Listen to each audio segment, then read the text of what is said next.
Mes amis, notre monde est tiraillé entre fanatisme et mercantilisme. D'un côté le djihad, de l'autre le matérialisme. Moi, je refuse ce duel mortifère.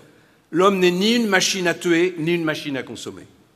Nos sociétés modernes ne doivent pas perdre de vue l'essentiel. L'essentiel, c'est que la vie est sacrée, que le bonheur est une quête, que la liberté est un combat, que l'espérance récompense les cœurs justes.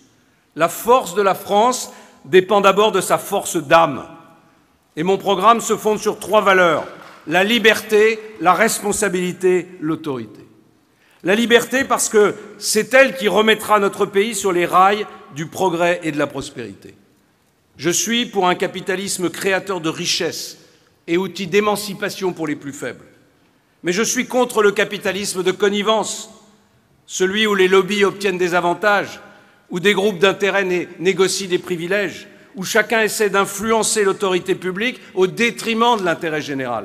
La liberté économique, ce n'est pas la précarité, c'est la liberté d'entreprendre, d'inventer, d'innover, qui finance la solidarité et non pas le contraire.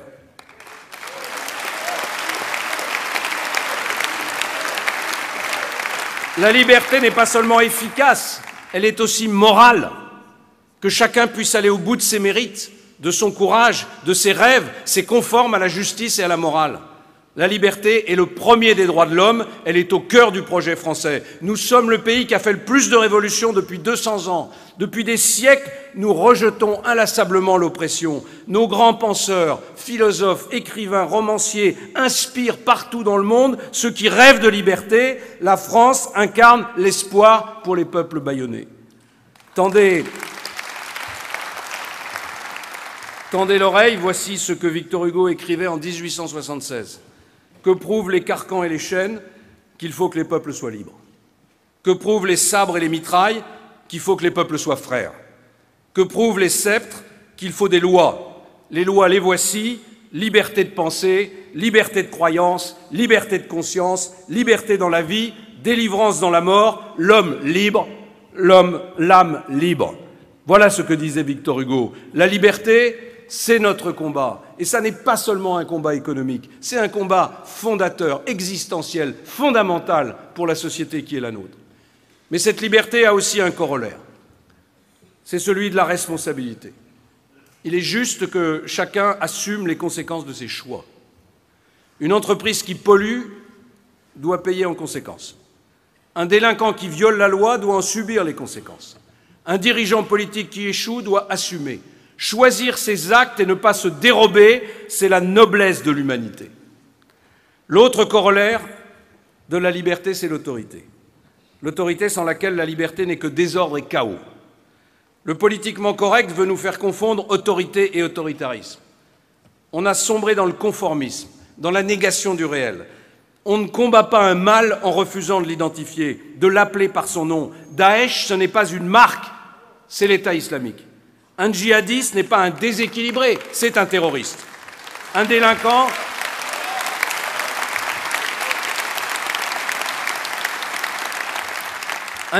n'est pas un jeune des quartiers, c'est un délinquant. La République doit parler clair et elle doit être sévère. Certains cherchent à nous anesthésier face aux dangers qui nous guettent. Face à tout ce qui menace nos idéaux, notre justice, notre civilisation, moi je refuse tout angélisme, toute naïveté. Je veux rétablir l'autorité de l'État, l'autorité de la loi, la nécessité de l'ordre.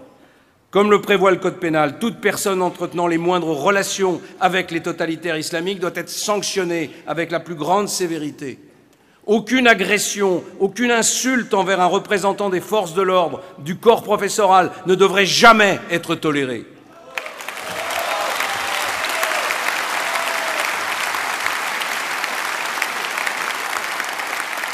Ce triptyque liberté, responsabilité, autorité, je l'oppose à la tentation du désespoir, présente chez nombre de nos concitoyens. Je l'oppose à la faillite morale de certaines de nos élites. Je le dis sans ombage, elles se sont trompées sur tout. L'insécurité, à les entendre, c'était juste un sentiment. L'immigration, c'était une aubaine. Le chômage, la faute aux entrepreneurs. L'Europe, une évidence. Le communisme, un rêve déçu. Le capitalisme, un mal absolu. Le marché fonctionne mal, ils proposent de l'achever à coups de normes et d'impôts. La mondialisation est un risque, ils disent oublions-la en nous recroquevillant sur nous-mêmes. Nos concurrents font mieux que nous, il faudrait qu'on se rassure en refusant de comprendre pourquoi. Nos concitoyens demandent des repères, des valeurs, ils les regardent avec pitié. Ils réclament de l'ordre, ils se font traiter de fascistes, c'est tellement plus simple. Les Français se demandent si notre pays est encore souverain, alors ils ignorent leurs doutes et les traitent avec condescendance. Entre indifférence, arrogance et idéologie, notre démocratie s'est fourvoyée, on a nié les problèmes, menti sur leur cause, sollicité des boucs émissaires, détourné l'attention. Eh bien aujourd'hui, nous devons tout reconstruire.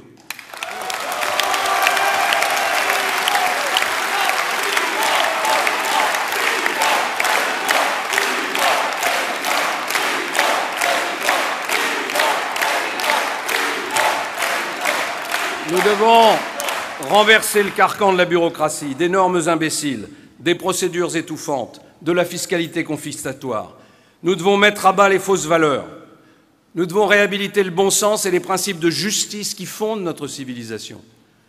Nous devons retrouver une forme d'humanisme exigeant, qui ne prend pas l'être humain pour un robot, qui considère la vie comme une chance, l'effort comme une noblesse, la difficulté comme une occasion de dépassement, l'histoire de France comme un combat pour la libération de l'homme.